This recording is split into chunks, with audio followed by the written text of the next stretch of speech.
दिल्लीत राजकीय घडामोडींना वेग. केंद्रीय गृहमंत्री अमित शहांनंतर सुनील तटकरेंनी घेतली पंतप्रधान मोदींची भेट. विकास कामांसंदर्भात आणि सदिच्छा भेट घेतल्याची तटकरेंची माहिती.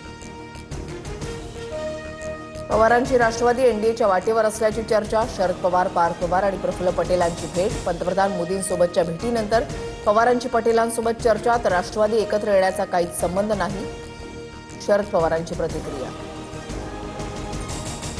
लोकसभेत आज पुन्हा परीक्षा सुधारणा विधेयकावर चर्चा. राहुल गांधी चर्चेमध्ये सहभागी होणार.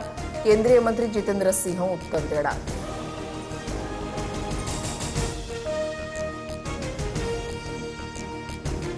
नीट परीक्षा आंदोलनासंदर्भात राज्यात गंभीर गुन्ह्यांची नोंद नाही. महाराष्ट्रामधील आंदोलक विद्यार्थ्यांवरील किरकोळ गुन्हे मागे घेतले जाणार. मुख्यमंत्री देवेंद्र फडणवीसांचे गृह विभागाला निर्देश.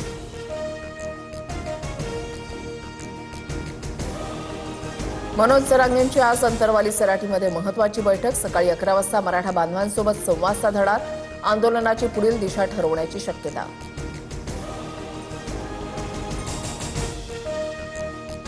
गोकुळ दूध संघाची निवडणूक 3 महिने पुढे जाण्याची शक्यता. 3 ऑगस्टला सर्वोच्च न्यायालयानं दिलेली मुदत संपणार. दुग्ध विकास विभाग आणि सहकार प्राधिकरणाकडून मुदत वाढीसाठी हालचाली. राज्यभरात धुवाधार पाऊस बरसणार. हवामान खात्याकडून 22 जिल्ह्यांना अलर्ट जारी. पुणे घाट आणि सातारा घाटमाथ्यावर ऑरेंज अलर्ट जारी. मुंबईतही पावसाचा जोर वाढण्याची शक्यता. विदर्भात पुढील 3 दिवस मुसळधार पावसाचा इशारा. चंद्रपूर जिल्ह्याला पावसाचा रेड अलर्ट जारी. चंद्रपूरसह गडचिरोलीमधील सर्व शाळा आणि महाविद्यालयांना सुट्टी जाहीर. नागरिकांना सतर्कतेचा इशारा. नागपुरातील शाळा अद्यापही पाण्याखाली.